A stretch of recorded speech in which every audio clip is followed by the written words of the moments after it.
Deuce have seen. What do you think of the St. Patrick's Day, not St. Petersburg Day? Bangers and brats and all that other stuff. Pretty good. And for our music club and our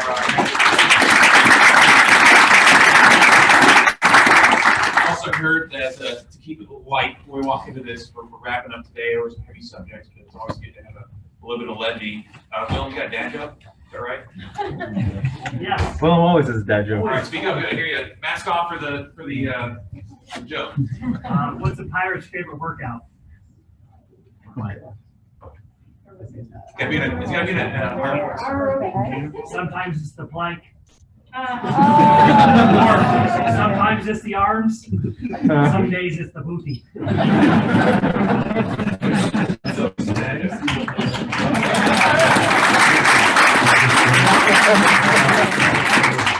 Okay, so first off, I just want to thank you guys for keeping a positive attitude, staying flexible, being patient throughout all of this, and then again, the folks that are joining us online on Zoom.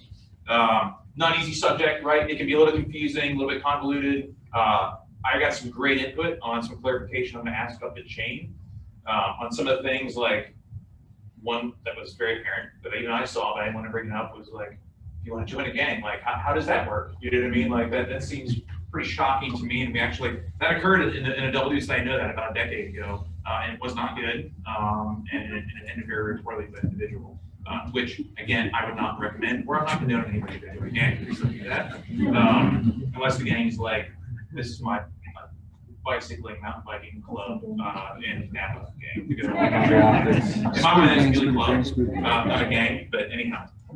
Okay, so the first question was talking about, folks that you've been personally infected or have a story. There was no one that had anything that had to do with the double deuce or while serving here in the double deuce. There's a couple people that have been chimed up that had previous assignments that knew someone. Talking about indicators, that handout that I gave you, they were definitely on that spectrum, kind of sliding to the right. As far as just being extremely tough to talk to, not willing to use reason or fact-based analysis to anything, and then being belligerent on things, on topics, not like whether it was alcohol induced or not, just stone sober belligerent on topics that were obviously contrived from social media. So little things like that. I haven't seen that in a double deuce. I'm not anticipating to see that in a double deuce, but there's some indicators for you that didn't occur here that was in a previous assignment. Number two was talking about resources. There was some good suggestions here, some that maybe people just aren't aware of, so I'm going to talk to it now. So one is EO, right? So Equal Opportunity Office is a great asset. Now I'll be very clear when I talk to leadership about what is EO's lane and when is it crossing like Security Forces, OSI, Chain of Command lane. And it's about the threats of force or threats of risk to your safety or acts of violence. That's when it's no longer EO, because guess what? They're not packing, you know what I mean? They can't show up with the security detail and protect you and your family. But guess what? OSI, Security Forces, the chain of command via contacting them can. Does that kind of make sense? Or where the line is crossed between utilizing like EO for something to now need to contact the chain of command for this sort of extremism issue, or Security Forces or OSI is the use of force, the threat of force, or actual threat use of violence. You know what I mean? That's where the line is very clear. Does that make sense? It's very binary, ones and zeros. Okay. Another resource for reporting is an anonymous reporting via like text. So there is one. It's a website. So text or Windows, like you can trace your phone number. So it wouldn't be a text. That was the question though. The Eagle Eyes program has a website you can go to that doesn't have an IP address identification protocol on it that is truly anonymous. So we're going to post that amongst other things that I'll get to in a second on the Muley board. Everyone know what I'm talking about the Muley board. When you walk up the stairs, it's a big 75-inch screen that's broken right now, but it flashes back and forth with different things like sapper stuff and birthdays and other types of useful information. We're going to put that up there with a bunch of other things. Supervisors to emulate as a resource, 100%. And I talked to the leadership yesterday, the flight leadership, and again today. I'm perfectly confident that we have the right people in the right place for this or a myriad of other things leading you and us to fly this beautiful machine, or in garrison doing what we do at the double deuce. But thank you for providing that input.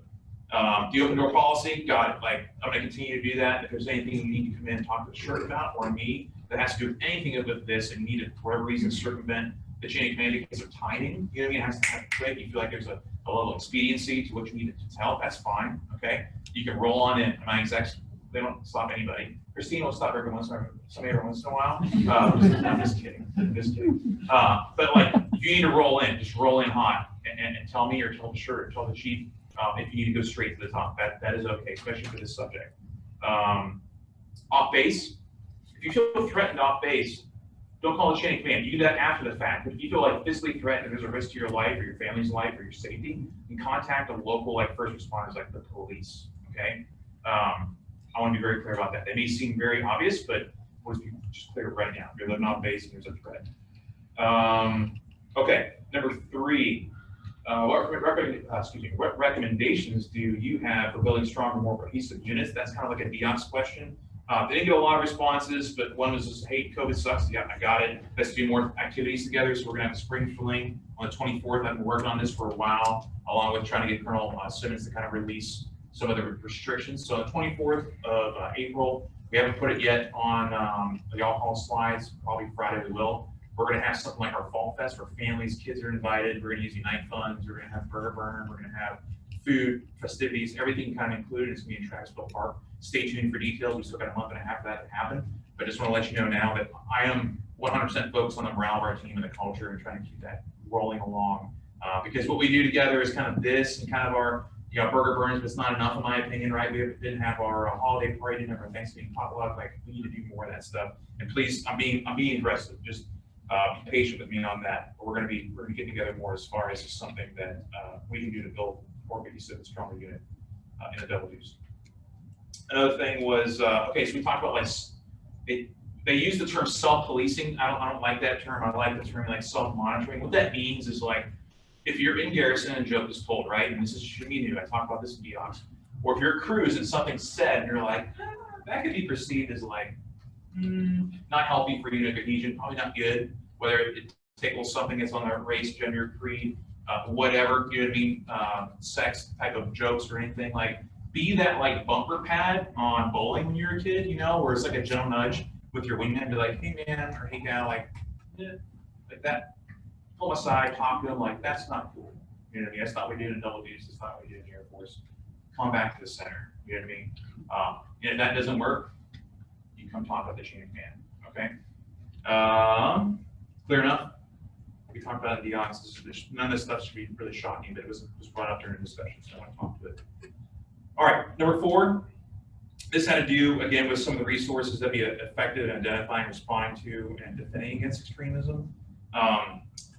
One of the things we're going to try and get from OSI are some products that identify local like terrorist groups, because they do exist anywhere you're going to go in America. There are local terrorist groups. They can be very small, like 3 people, or can be very large, like 300 people. You just don't know because they're probably underground, covert, or clandestine. So I want to work with them to see if we can get a good brief from OSI to identify some of those threats that are outside the wire here at Travis Air Force Base, along with some terrorist areas and terrorist organizations that are here. One example that one of the members had, one of your leadership members in your team said was, while they're stationed in the Midwest, there was actually a pretty large Al-Shabaab presence that was there.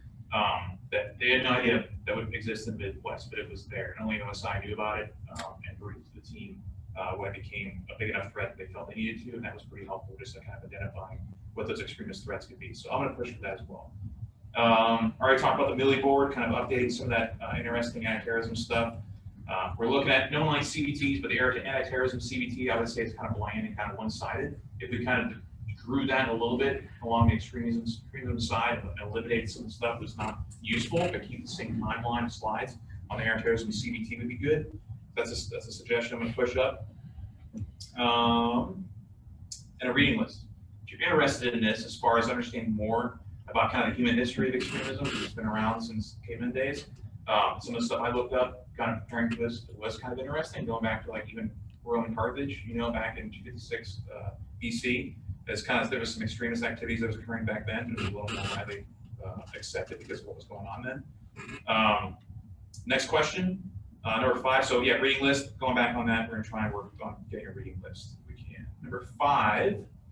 Had to do with additional resources that we can share that are useful in double deuce that we can kind of share with other commands. When I say other commands, like other squadrons. So one was, really, there was a lot of cultural things that were said about the double deuce, how we're fairly open-minded, we're well-rounded, We take ownership of issues. We don't sit back and watch bad things happen. We're a team of activists, if you call it that. We have our discussions, kind of our yearly talks about awareness of biases, right? Which is good. We've had several guest speakers come in. We're going to continue to do that. Let's see here. Just kind of read my notes here. Muley 101. We're the only squadron that probably does that on onboarding, like a deliberate PD onboarding. Is Muley 101. And then again, with our platform of our PD using Adult Use Cloud, that's a great just platform to reach folks, especially during COVID. And even when we get out of COVID, folks are on the road, what's going on in Garrison and just kind of in the world, right? Because those of you that know, and I just got back from mission, if you're flying back to back, after a while, you're like, I'm kind of dead to the world. I don't exactly know what's going on.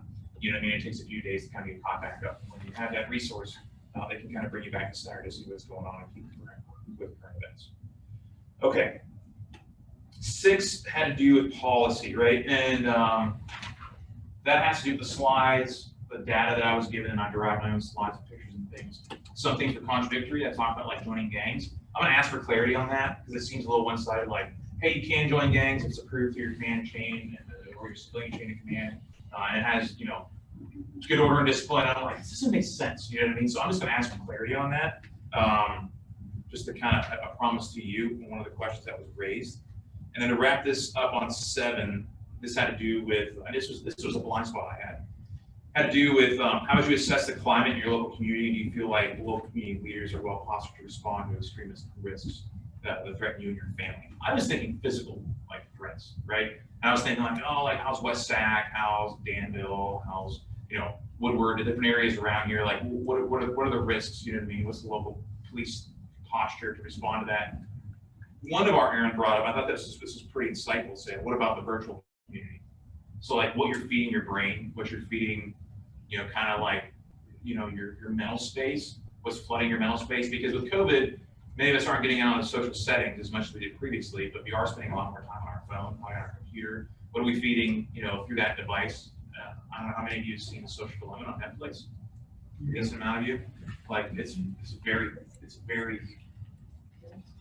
tailored, right, to what it's feeding you, right? Because it knows you're going to click, it knows you're going to look at the commercials that go buy stuff. Like it's very money and power driven. So be cognizant, and I'm going to raise this question up to how can we kind of raise a little more awareness. I think watching The Social Dilemma on Netflix is pretty good, just raising awareness on what you're feeding your brain, because it's going to, if anything, going to drive you to more and more of a polar response to something, right? Because that's going to gravitate your attention, and that's going to get the clicks, and that's going to get you supposedly to buy more stuff off of whatever the commercial posts are going to be blasted on there. So think about that. That's very insightful that Aaron that brought that up in the leadership roundtable we had before I walked in here. So think about that, right? What are you feeding your brain? Is it a multitude of sources? Is it fact-based analysis? Like this is kind of, we think it's basic, but it's not, because it's so easy. I catch my cell phone in there, and I'm like, oh, like there's like off-road stuff and hunting stuff, cool, you know what I mean? Volleyball for my daughter. I'm like, whoa, like it knows everything I'm interested in, you know what I mean? And after a while, it's like break away, like, well, smokes, you know, I can just totally get immersed. It knows exactly what I want, and I'm gonna dive right on it, and it's gonna feed me with what I want to see, you know what I mean? Or C5 stuff, like a Fancy Fred popping up all the time. Thanks, Fancy Fred. Oh, what's going on, Fancy Fred? You know, I can talk right into those comment sections. So be cognizant of that. That's important, right? That virtual space, that social media space is potentially polluting your mind, right? Or feeding what you want to hear. You don't even know it's bad. So just be cognizant of that. That is kind of it, guys. I'm going to be pushing certain stuff up. There's no names on here whatsoever. It's just information, right? And if you know me, if you know a lot of leadership in this team and kind of what our culture is, all about fact-based analysis. Not about emotion, not about feelings. Like feelings matter, that's good. But we're making arguments, we're passing up information that's important to a cause. I need to be factually based data. That's good. So thanks for sitting down with your team, providing that information. Continue to be patient, okay, as we go forward. I don't know what the next step is going to be with this. Maybe nothing. I don't know. It could be a CDT, it could be a currency item. I don't have a clue. But I will tell you this: that on all the commander chats and stuff that I'm on, we're talking about it. We're watching it carefully, and I'm going to keep you informed. That's one thing I promise you, is to be very transparent and let you know what's going on. And it's not going to be, who's behind the curtain, Wizard of Oz. Okay, I promise you that. Okay, any questions with that before I just touch on 2 important points kind of coming up in the future here? Fun stuff. Okay, first is going to be, well, one's fun, one's just whatever. The first one is the vaccine DD-207 form, and that's what you get. Like I fill one out, she filled one out, and went and got our vaccine. When you show up and you say like, hey, after reading all of the risks and stuff like that, do I still like to take it? Do I still want it today? Yes or no. It's like line item number 3. And if you select no, you literally like put it away and get back to the nurse and go for a vaccine. The purpose of us filling out now, before you even go for the vaccine, is so Colonel Simmons, remember you stood up here and talked about it? So Colonel Simmons knows when he gets a batch of 1,000 or 2,000 next week, he's gonna be like, all right, I think I need 1,600 for active duty because that's who's willing to take it. And now I can chop 400 of that and give it to the civilian population that is affiliated with Travis Air Force Base. Does that make sense? It's all about resources. It's not about identifying who's going to get a promotion, push, and not. I promise you that, okay? Because I'm not looking at who's saying no to these forms. Here's where it gets, I'm going to add clarity, okay? There's 3 scenarios. If you got the shot like me already, I'm doing nothing with the form. I'm submitting nothing to readiness, okay? If I didn't take the shot, and I don't, or I did take the shot and I do want it when it's available, I'm doing nothing, okay? If I haven't gotten the shot and I don't want it, okay, I fill it out and I turn it in. Does that make sense? And all we're doing is getting numbers, okay? You're not submitting it to me, you're submitting it to readiness. Is the readiness rep in your text or you send out the email? Yes, sir. What org, is they saying it directly to you? Or is Yeah, there it's one supposed box? to be, and then I'll just go through and sit through. Okay, so the suspense on that, because the batch is coming in like this week, is Friday. So you have like the rest of today. I'm letting you go in like 3 minutes, so it's only 2:20. It's still pretty early, so if you don't mind, like if you don't want it, literally it takes you like, I don't know, half a minute to fill it out and email it. So please do that. If you don't get a chance to do it now, you have tomorrow or Friday, because it's due close of business Friday, to send it to readiness. You gonna be around the entire time to collect those? Yes, sir. Okay. Texter, all right, TEXTOR. Any others in the global texters? No, sir. There you go. It's even easier. You're gonna chop off 5 seconds when you're searching in the global.